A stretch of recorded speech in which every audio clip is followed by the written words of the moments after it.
Italy and you came from the sea. You smelled like the sand. How far up the river would you go? Would you go to meet me again? And I built a cathedral with the shells that you hid in the hole in a tree. And I love the words you said when I told you what the ravens sing in my dreams.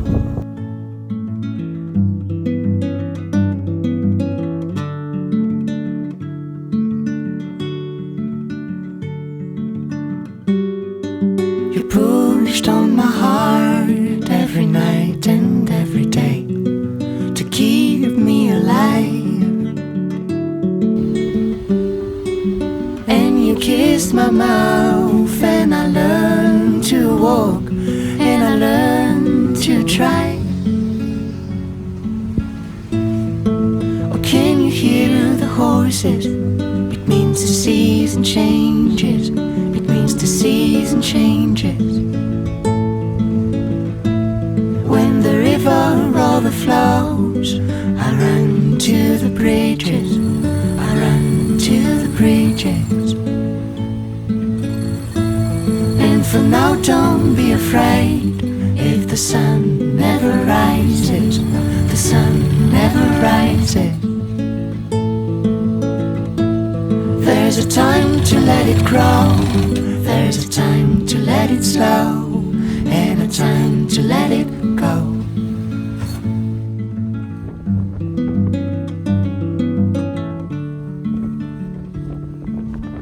Longtemps, c'est Jackie Seton, l'importateur de Pioneer France, qui fut propriétaire du plus grand yacht à moteur de l'Hexagone, le Belle France, avec ses 55 mètres de long. Il était talonné de près par l'ancien navire du président américain Henry Ford, le Beestander. À y regarder de près, il y a les navigateurs à voile et les navigateurs à vapeur. Et ces deux mondes se côtoient sans se parler, sans vouloir se connaître. Ils se snobent. Ils n'ont en fait rien à voir entre eux, sauf, parfois, de faire des affaires via des intermédiaires et d'avoir motorisé en principal ou en accessoire de manœuvre portuaire un gros moteur diesel. Ceux qui vaporisent, en fait qui dieselisent, sont des fats, d'odieux personnages, vulgaires et prétentieux, assurent sans rire les aristocrates propriétaires de voiliers classiques, évoquant leurs confrères qui possèdent des bateaux à moteur en principal. Les voileux se considèrent comme la seule véritable aristocratie de la mer.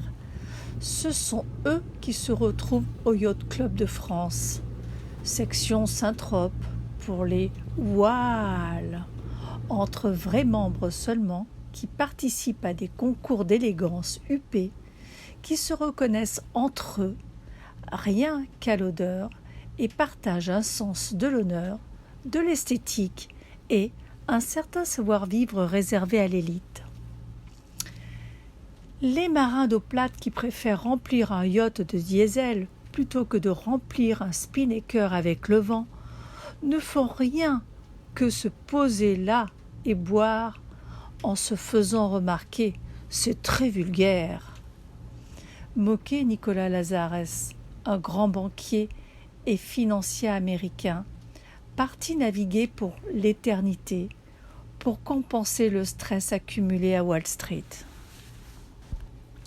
L'antagonisme est réel entre les férus fondus de voile et les abominables passionnés de bateaux à moteur, souvent surnommés vulgairement des promène-couillons, fussent-ils des yachts de plusieurs dizaines de mètres, ou même des ribas première génération, des canots automobiles en acajou verni, comme celui qu'utilise François Pinault à Venise pour se rendre de l'aéroport à sa fondation du Palazzo Grassi sur le Grand Canal. Les voiliers demeurent moins ostentatoires, plus discrets en dépit des trésors d'ingéniosité et de design que déploient les fabricants de yachts à moteur pour rendre leurs bateaux élégants et chics. Mais ce distinguo hâtif est trop simple pour être vrai. De notables exceptions le prouvent, comme la famille Rothschild au XIXe siècle ou dans les années 70, Juan Carlos, le roi d'Espagne, qui possédait l'un des plus rapides sport yachts du fabricant de navires premium Palmer Johnson, le célèbre Fortuna, car les aristocrates et les familles royales européennes ont de tout temps apprécié les bateaux à moteur.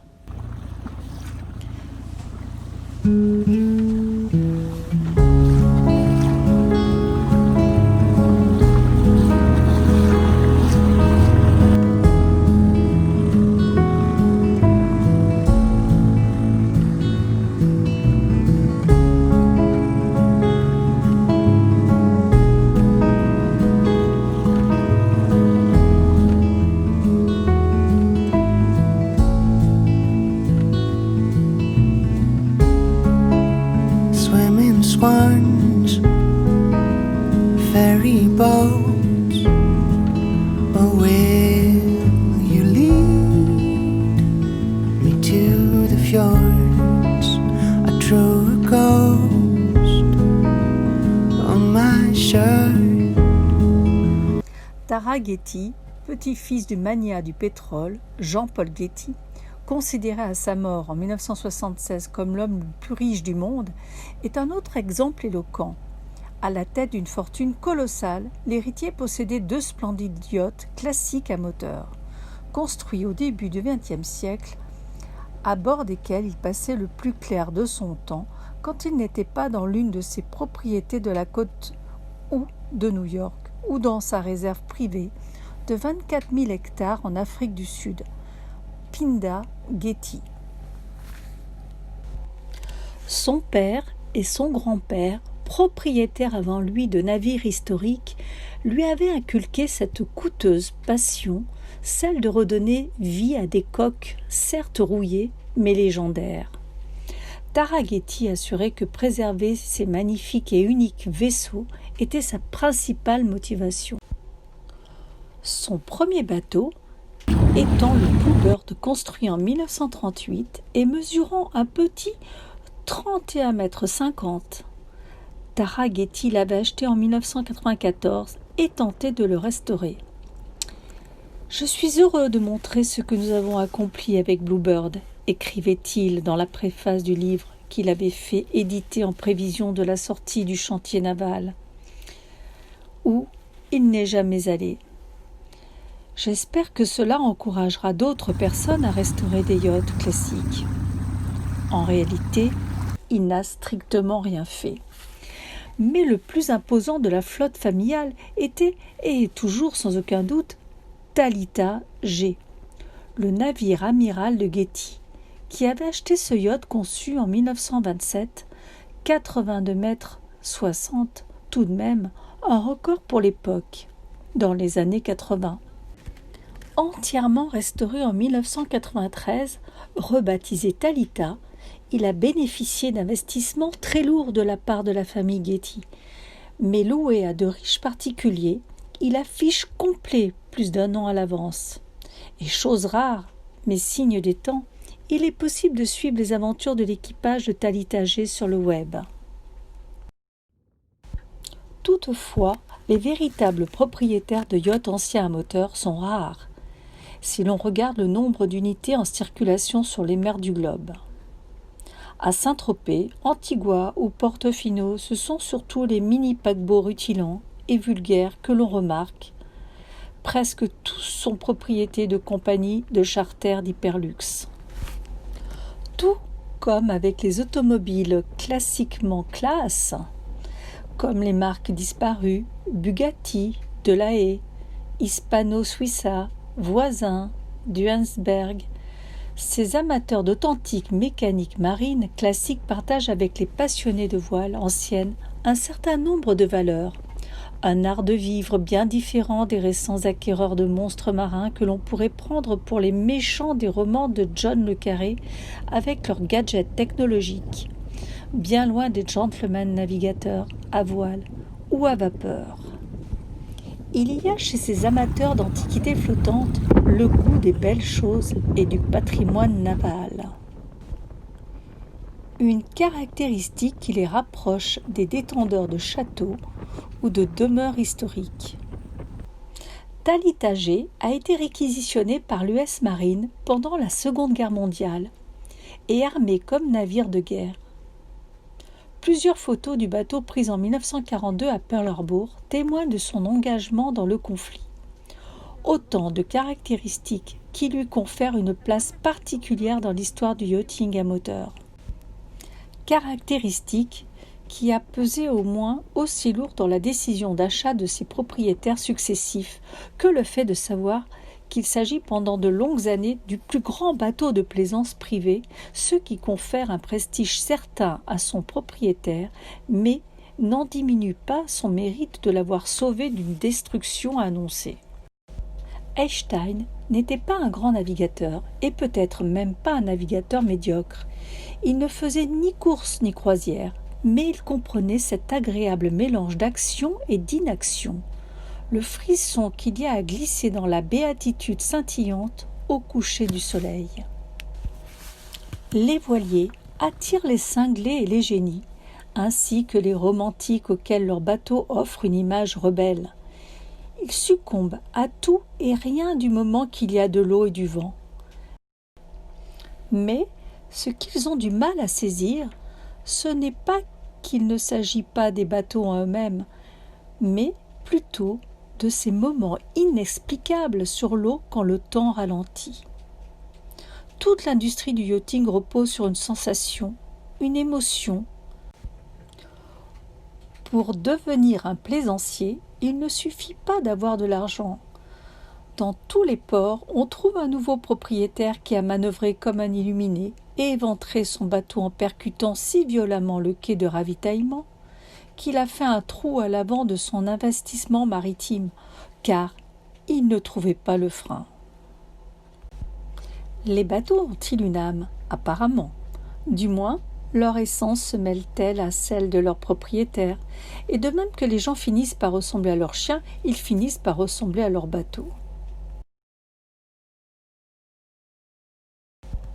Le navire Bluebird of 1938, de type yacht, a été construit en 1938 suite à une commande de Sir Malcolm Gamble, alors qu'il était l'homme le plus rapide sur Terre avec son étrange Bluebird, son motif étant de posséder un yacht pour aller à la chasse au trésor. En 1930, muni d'une carte au trésor authentique, obtenue on ne sait où, il avait effectué un voyage aux îles Coco dans le yacht d'un de ses amis et découvert une série d'indices menant à un fabuleux trésor. Mais l'utilisation de ce yacht n'était pas illimitée et il fut forcé de retourner au Royaume-Uni.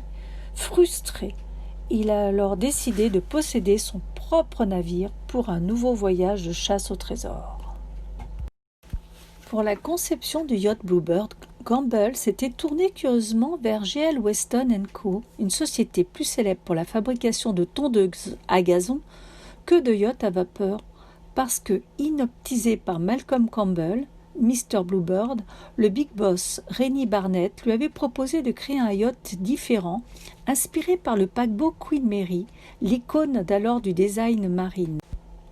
Le yacht Bluebird 4 est ainsi né, affublé d'une poupe de croiseur avec un profil élégant autorisant de bons et généreux volumes intérieurs, le tout dans une coque qui était beaucoup plus adaptée à des voyages sur tous les océans du globe que les yachts à franc-bord limités de la même période. Le trésor longtemps recherché est resté introuvable, d'autant plus que le périple océanique du Bluebird fut trop tôt interrompu par la guerre, 39-45, comme Il s'est vaillamment illustré en servant à l'évacuation des troupes du corps expéditionnaire britannique durant l'encerclement de Dunkerque par les hordes nazies. Cela lui a valu une place durable dans l'histoire. Mais il a ensuite été réquisitionné pour devenir un navire d'inspection douanière sur le Mersey pour effectuer des contrôles ciblés au large du port de Liverpool. Et fin 1941, Bluebird est devenu un navire de patrouille de la Marine royale au large de l'Irlande du Nord, avec un canon installé sur son pont avant et disposant d'un équipage de 18 marins. Avec le retour de la paix et la désaffectation de son engin de vitesse, l'Oiseau bleu, Campbell était fatigué de tout et était devenu trop vieux pour entreprendre de longs voyages. Il a vendu le yacht Bluebird et il est décédé peu après en 1948. De ses propriétaires successifs après la guerre, Jean-Louis Renault, propriétaire des automobiles Renault, est le yachtman qu'il a possédé le plus longtemps, 25 ans, de 1948 jusqu'en 1973. Au cours de ces années, où le Bluebird avait été rebaptisé Sterop, il a effectué d'importants travaux, notamment le remplacement des moteurs Ruston and Hurnsby originaux. Jean-Louis Renault a aussi malheureusement considérablement fait modifier son profil, englobant une grande partie des zones extérieures avec d'affreuses nouvelles structures en acier. Ainsi déguisé, le Bluebird a été finalement vendu à Mr. Kohlberg, un riche Californien de Long Beach, qu'il a rebaptisé Jannick et fait peindre dans une abominable couleur verte, une teinte alors à la mode. Il l'a vendu en 1994 à Tara Getty, l'héritière de papa, qui a tenté, on ne sait pas trop bien quoi et qu'est-ce, et l'a vendu à un ex-capitaine de haute mer, ancien néerlandais en 1995, qui l'a amené à Rotterdam, où il va servir à des excursions d'un jour, puis des croisières dans la mer Baltique et de la côte sud de l'Angleterre durant les étés. Ensuite, le bateau devenant une épave a été couché sur une rive de l'Elbourg à Schwebswerf Balk. Heureusement, un Anglais, Bob Harvey George, a su voir sa beauté cachée à travers ce déguisement et a sauvé le Bluebird, le faisant revenir à son profil original. Ce fan de Malcolm Campbell, devenu propriétaire d'un de ses fameux véhicules de record de vitesse, l'Oiseau bleu 5, cherchait en effet un yacht de taille moyenne pour ajouter à sa petite collection de yachts classiques à moteur. Il avait cherché à examiner de nombreux yachts à moteur traditionnels après la guerre, mais ses enquêtes et expertises révélaient que trop de travaux importants étaient nécessaires, qui ne semblaient pas justifiés sur ce navire trop récent. Dans sa frustration, Bob Harvey George avait finalement pris contact via son courtier Nike Edmiston avec William Collier, qui venait de racheter GL Weston & Co. et avait gardé un œil sur quelques navires survivants, dont l'ex-Bluebird, rebaptisé plusieurs fois, qui était presque devenu une ferraille de légende. Il disposait d'un excellent pédigré qui répondait à pratiquement toutes les exigences de Bob Harvey George. C'était pourtant une entreprise complexe et difficile. Une grande partie de la coque en acier de l'Oiseau bleu était encore intacte, mais en raison de problèmes de stabilité causés par sa superstructure lourde et rouillée de partout, il a été décidé de reconstruire la superstructure entière, ce qui a permis à l'entreprise de carénage Astilleros de Majorque, s'appuyant sur le savoir-faire de diverses équipes d'artisans très compétents, de réaliser un miracle maritime à grand renfort de livres sterling. La superposition du magnifique look des années 30 avec des technologies contemporaines atteignant une sorte de magnificence sans compromis, un véritable testament. En mai 2007, Bluebird 4 a été achevé et a quitté Palma, revenu pleinement à la vie, tandis que ses capacités de tenue de mer ont dépassé les attentes. Il croisiérait confortablement à 12 nœuds, une attention toute particulière ayant été portée à l'atténuation des vibrations et des bruits de la machinerie, tandis que le confort en mer avait été renforcé par des stabilisateurs. Depuis son départ de Palma où il avait été restauré, le Bluebird naviguait longuement face aux côtes françaises, italiennes, grecques et turques, ainsi qu'aux Caraïbes, et son profil élégant restauré y faisait tourner les têtes dans tous les ports d'escale. En 2010, Bluebird a mené en tête la flotte navale commémorant le 70e anniversaire de l'évacuation de Dunkerque et accueilli à son bord SAR le prince Michael de Quinte. C'est Valérie de Perlengui, directrice des éditions Paval à Saint-Tropez, qui édite le nouveau magazine Chrome et Flamme, créé par Patrice de Bruyne, qui s'est lancé avec ce dernier dans l'aventure de vouloir racheter le Bluebird en coparticipation avec un propriétaire français de mines d'or en Afrique. Dit-elle, je sais que c'est un pari très osé, je sais aussi que son propriétaire ne veut pas vendre, mais j'ai un bon espoir. Patrice voudrait alors le rebaptiser Chrome et Flamme, mais pour ma part, j'hésite. C'était la fabuleuse histoire de deux yachts classiques. C'est aussi l'histoire de ces propriétaires de navires historiques qui, grâce à leur coûteuse passion, ont redonné vie à des coques certes rouillées, mais légendaires.